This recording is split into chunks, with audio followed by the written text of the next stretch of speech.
Ladies and gentlemen, welcome to Chentex Multimedia live presentation all the way from Brisbane, coming directly to your device. Hi, it's wonderful to have your company on this 20th day of February. And of course, yes, short month and getting towards very quickly. Well, let's take a very quick look at some of the top stories for today. And of course, later on, we'll be joining in with Saurabh Kumar from Saurabh Cricket Academy and talking about all the training that they're doing. And of course, last night was a wonderful event by Go Pure Queensland, the fundraiser for India Day Fair. We will bring to you the coverage from that on Monday. But today we will have Saurabh Cricket and of course the Lunar New Year celebration, the reception which was held at the City Hall, organized by our Lord Mayor. So that was a wonderful event. So we'll bring to you the coverage of that today as well. Well, here's the top stories for today. In this update, a former Liberal staffer who alleged she was raped inside Parliament House has confirmed she is making a formal complaint to police. And the Facebook saga still continues. Facebook and the Australian government remain locked in talks over a proposed media law. Then we go to South Australia. South Australia's opposition leader says the state will be greatly impacted by revelations. MP Fraser Ellis is facing 23 ICAC charges. And of course, NASA's rover has successfully landed on Mars after a 7th-month journey spanning over 1 billion kilometers. Wow, what a thing. So, number one, Prime Minister Scott Morrison comments New South Wales on the COVID-19 response. Prime Minister visited Royal Prince Alfred Hospital vaccination hub with the New South Wales Premier Gladys Berejiklian and said he felt very proud to be Australian. And the Prime Minister also says on the Facebook that they need to come back to the table. He really needs to get into that negotiation. Prime Minister Scott Morrison says he will not respond to Facebook's threat, saying they are not a good way to deal with this government. As the negotiations continue with the federal government, the federal treasurer has failed to convince Facebook to reverse its decision to wipe all Australian news content from its platform. And of course, our channel has been affected by that as well. And Brittany Higgins makes a formal complaint about alleged rape. Former Liberal staffer Brittany Higgins says she's spoken to police about the alleged incident in Parliament House in 2019. Well, but Scott Morrison says his office didn't learn about the alleged rape until last Friday. Scott Morrison has called on the head of his department to investigate when Prime Minister's office learned about the alleged rape, and now former Liberal staffer. Deputy Chief Medical Officer says it's important to receive accurate information ahead of the vaccination rollout. So everyone's waiting to see that rollout and see what's going to happen. But before a single dose has been administered in Australia, the rest of the world is racing to get shots in the arm. And we will take a look at what it is about and why is it taking that long in Australia. Some of Australia's most vulnerable people will not be among the first to receive the vaccine because they live at home.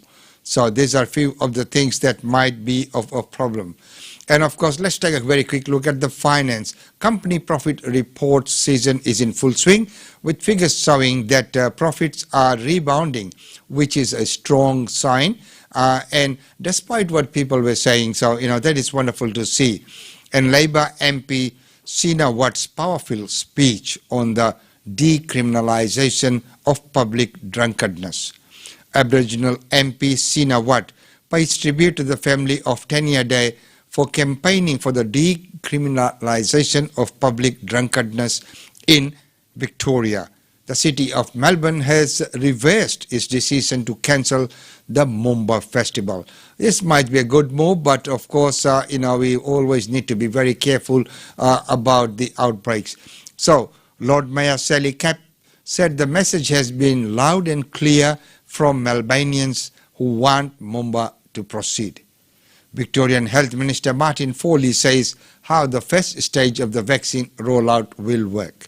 Victorian hotel quarantine and airport workers will be among the first in the state to get vaccinated for COVID-19 when the rollout begins next week.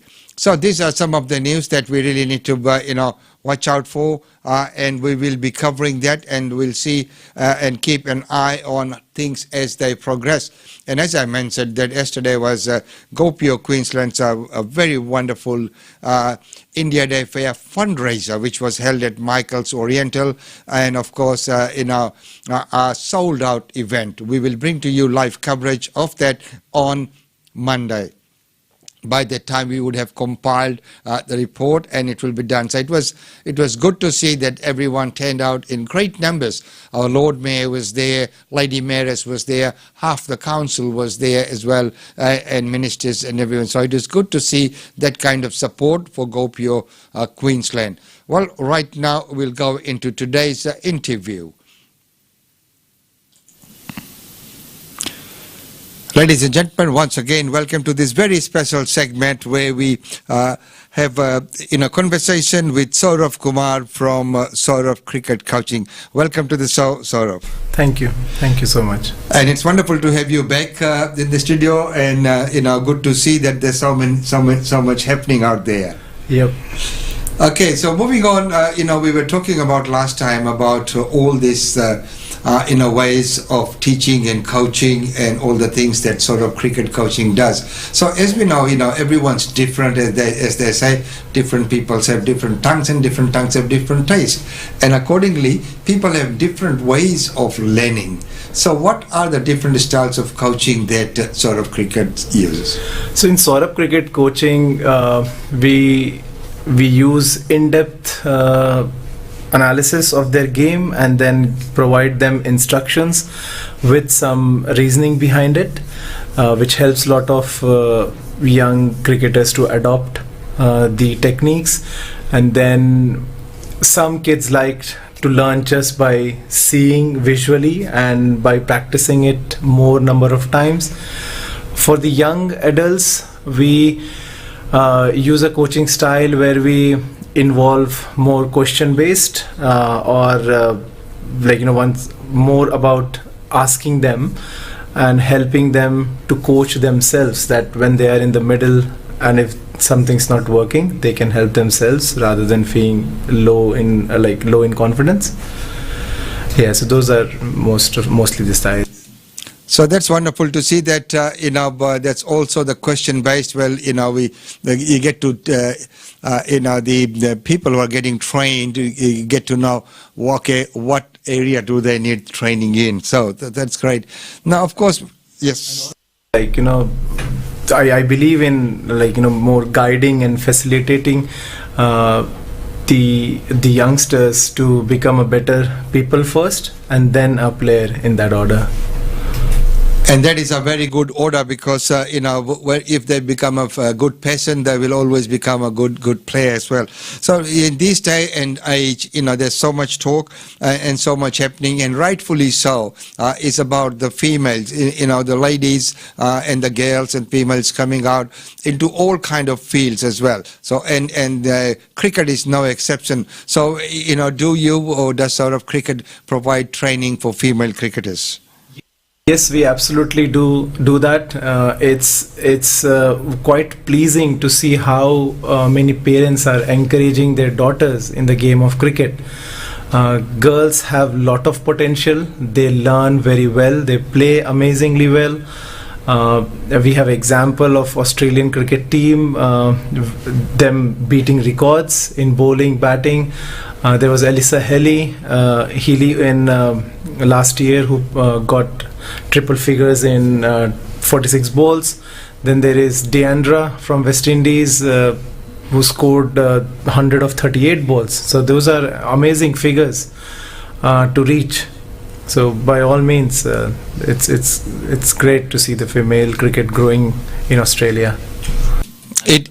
It is wonderful, and of course we now, when it comes to competition, they can be more competitive than men. So it's wonderful to see that Saurabh Cricket is providing the training for the females there as well. Okay, so there's two areas where people always look at. One is when we looked at the women's right and women's coming, females coming into cricket, and the other area where people always concerned about is the kids. So because they are our future, so training them. So do you think that cricket is for kids who don't want to get to an international level but want to play it as a sport? And if so, what can these kids learn from cricket? Absolutely. As last time we were discussing about this as well, that cricket teaches a lot of life skills. It teaches a player to contribute in an atmosphere where the purpose is similar. It teaches them to how to have a healthy competition, respect other players, respect their own team players and the referees. It also brings a lot of responsibility, like turning up on time, discipline, loyalty. These are so many virtues that you learn while playing cricket, and keeping things in perspective, like controlling things that they can control, and playing in their own capabilities. And that is a very good trait to have, is controlling yourself as you control the game, having the team atmosphere that everyone together can do a little bit more, and as opposed to many sports where individual plays as an individual, and we have seen sometimes, without taking names, sometimes some behavior which is very antisocial. So when they are in this team environment, and if they get a proper coaching, I think that is a very good way forward. Okay, so right now, as we know, Lent has begun, so which means that it's going to lead us to Easter. So, what are the plans for Easter holidays, for the cricket clinic? No new, same, we run holiday programs throughout the year.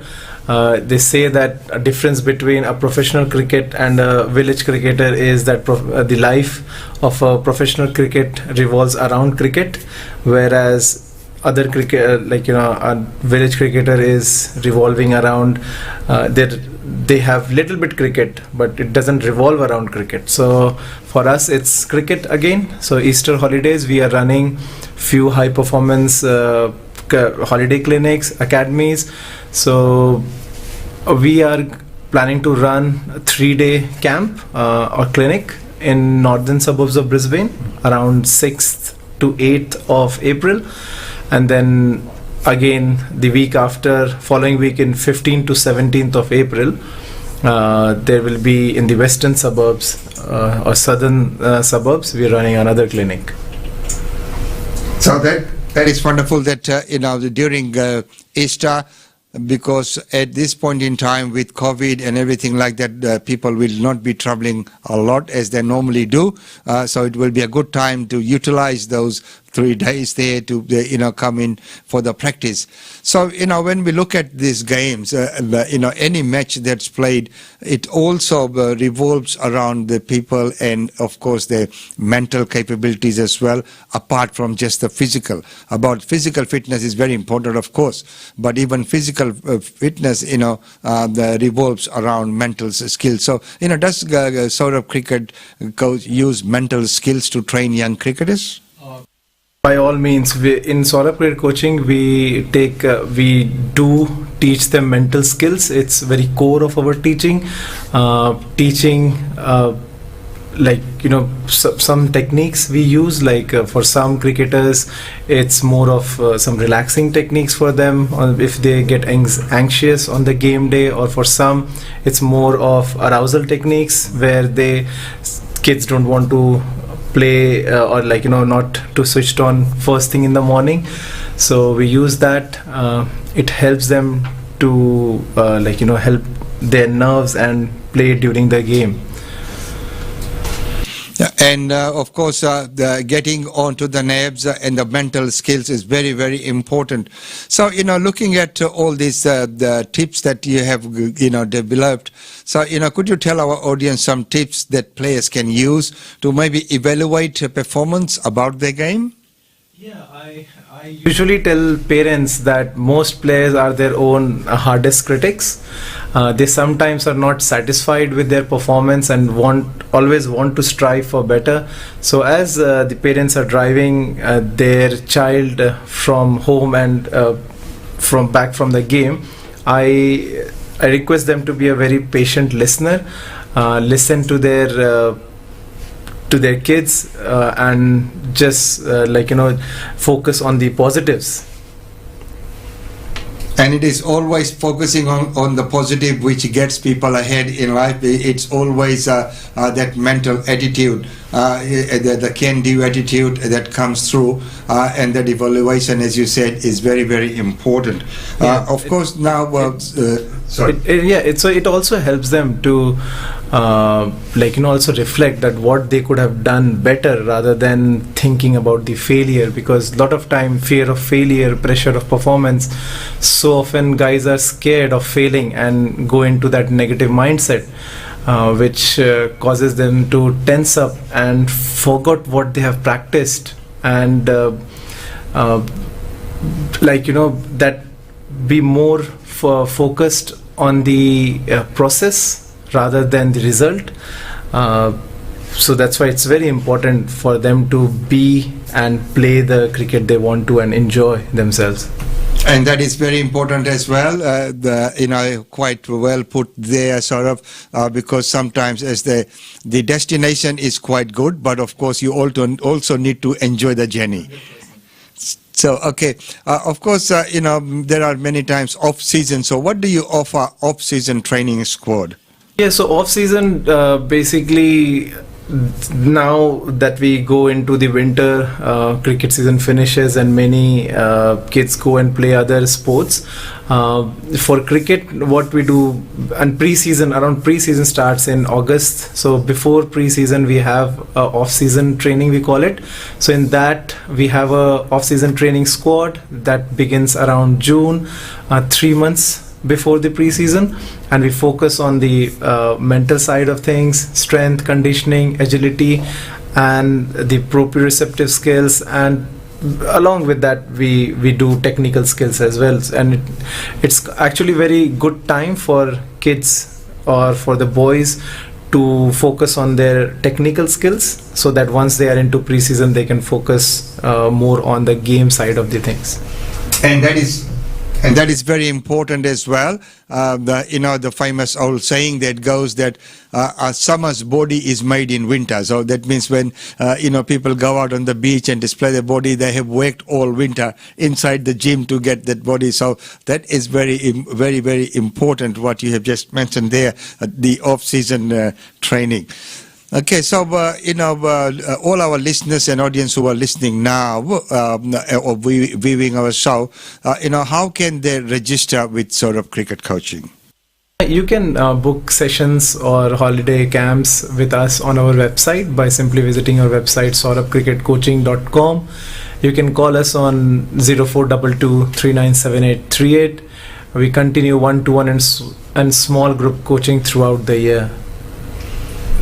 Saurabh, once again, thank you very much for being on the show and sharing that information with us. As we know, so many people out there taking so much interest in cricket. So it is wonderful that you're providing this platform, especially for the kids, and the emerging players. And of course, also now that we can see that the ladies and female girls coming in as well.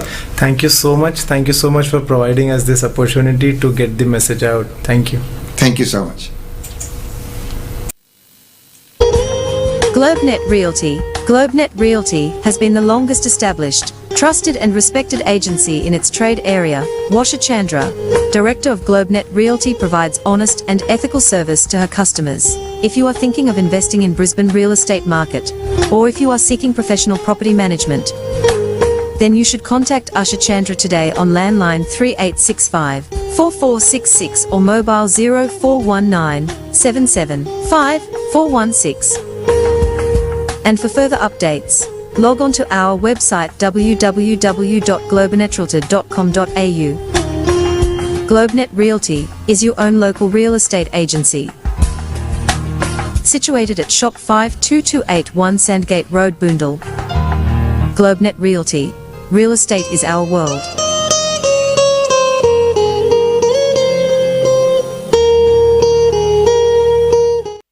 And real estate is the world. And don't forget that every Wednesday we bring to you the real estate update with Usha Chandra of GlobeNet Realty, looking at all the property trends and investment opportunities, and of course the rental returns and all that. But right now we'll go to the next feature for today, which is the Lunar New Year celebration by Brisbane City Council, the reception hosted by Lord Mayor. Colleagues from Brisbane City Council, first of all, the Lady Mayoress Nina Schrinner, to the Deputy Mayor, Councillor Krista Adams, to Councillor Vicky Howard, Councillor Kim Marks, Councillor Angela Owen, Councillor Stephen Wong, Councillor Stephen Toomey, Councillor Tracy Davis, Councillor Sarah Hutton, Councillor Sandy Landers, to our Consul Generals and Honorary Consul Generals, to Mr Brett Fraser, the Chief Executive Officer of Brisbane Economic Development Agency, to the members of the Lord Mayor's Multicultural Roundtable, members of our Brisbane Sister City Steering Committees, but most importantly to all of you, ladies and gentlemen, for being here to help us here at City Hall in the heart of Brisbane celebrate the Lunar New Year. It has been such a challenging 12 months for so many of us in the community, and that challenge has been an economic challenge, but it's also been a social challenge. And a big part of that social challenge is the fact that we just haven't been able to get together in groups and to celebrate as communities for such a long time. Because it was actually 12 months ago exactly when things started getting very serious with the coronavirus pandemic. And I remember very distinctly, we were in the process of celebrating the start of the Year of the Rat, and then things started getting cancelled. And then the world changed entirely. And so it's been a very long 12 months in that respect, and it's been very long because we haven't seen enough of each other during that 12 months. And that social challenge has been particularly difficult, and also the challenge that has come with so many amazing festivals and community events and multicultural events that have been cancelled and not been able to go ahead this year or this past 12 months. And so it is great to see you all in person. It's great to see a room full of people in a COVID-safe manner coming together to celebrate the start of the Year of the Ox, or the Year of the Buffalo. And it is a particular animal that I think we can all draw some inspiration for in the coming 12 months. Because we know that the ox or the buffalo is known for their strength and determination.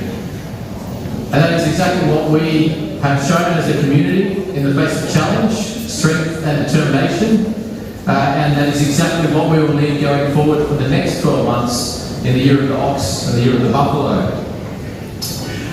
I know how strong our community is, and so I know that the next 12 months will be a good year. Just like the ox represents a symbol of strength. I do want to particularly though wish you, all of you throughout the community, a 12 months that will be filled with success and prosperity. And that is something else that we all need as a community after a very financially and economically challenging year. Because if you do well, Brisbane does well. I appreciate that Brisbane is a city where we celebrate each other's cultures. There was a time, originally when my father first came out from Germany, when he arrived here, not being able to speak English very well, not knowing anyone, his main priority was to become an Aussie. And he tried to work out what it meant to become an Aussie. And to have a German guy trying to become an Aussie was a bit strange. But that is the funny thing, because the Germans, the Greeks, the Italians, the Chinese, Taiwanese, Thai, Vietnamese, and so many other cultures have all become Aussies in their own ways. And the best thing about it is that you don't have to turn your back on your culture and your background. This is a city where you can celebrate that, and we celebrate with you. Now, I may have some German heritage, but I do love to come to Lunar New Year celebrations. I do love to come to India Day celebrations. I do love to come to the Greek Festival and so many other multicultural events, because that is just what's so special about Brisbane, the diversity. So celebrating our culture, and that is very unique in the world. It is truly unique and something that we should really be appreciating and value. And so my priority for the city going forward is to make sure that we continue to be a city where we can gear up all of these festivals in a safe manner, to gear up celebrating each other's culture, to gear up that celebration of being truly Australian. Every success and prosperity and luck for the year of the ox and the year of the buffalo. Thank you very much, ladies and gentlemen.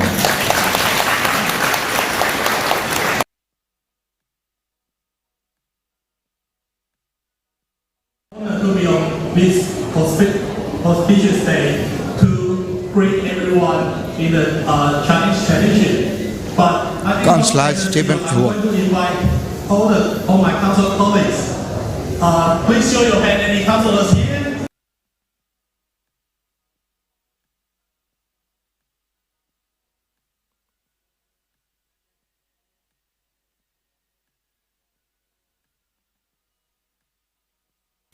Councillor Stephen Hearn getting everyone on the stage, all the councillors and everyone trying to say Happy Lunar New Year in their own style.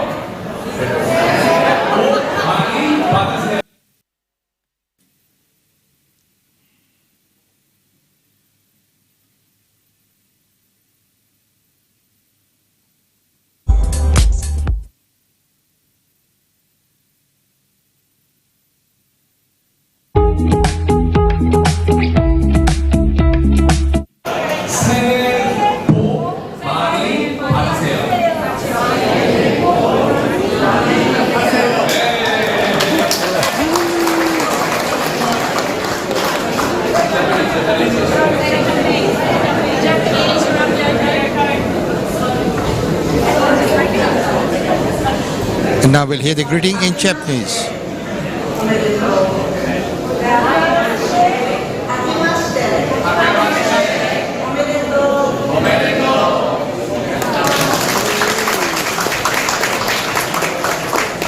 Thank you everyone. Happy Lunar New Year. Happy New Year. Keep Brisbane. Keep Trinidad here. Thank you.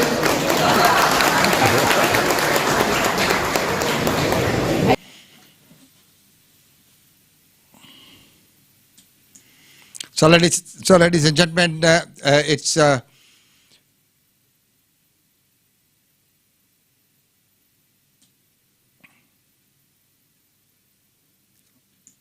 all the photo session going on. As of course, everyone loves to have their photos taken with the Lady Mayoress and of course with Lord Mayor.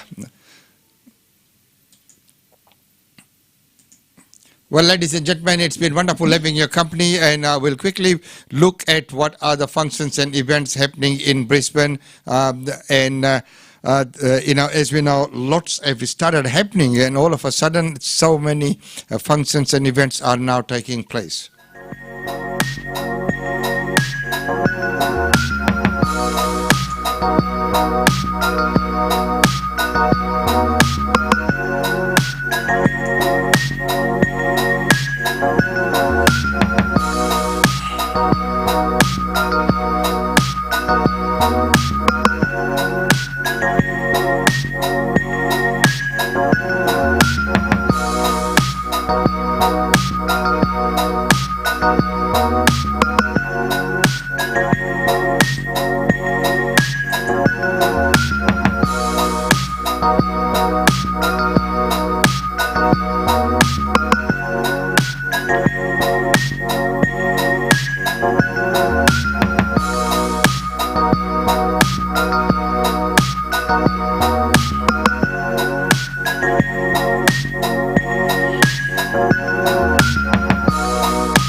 Well, ladies and gentlemen, once again, thank you so much for being on the show with us. And as I mentioned, that some of our pages have been disabled for the time being, while Australian government negotiates with Facebook to see what the outcome would be. But nevertheless, we will keep providing you with the updates of what's happening in and around the community, as this has been our point of difference, and that's what we do. So until Monday, it is goodbye from me. Enjoy the rest of the weekend, whatever's left of it, but please do remain safe. Take into account all the restrictions that have been put in or that have been lifted, but doesn't mean that we go away from our hygienic way and in the responsible manner that we need to be behaving and acting in public places and of all other places as well. Keep washing those hands and keep the distance awake, and we will see you back on Monday. Until that time, it's goodbye from me.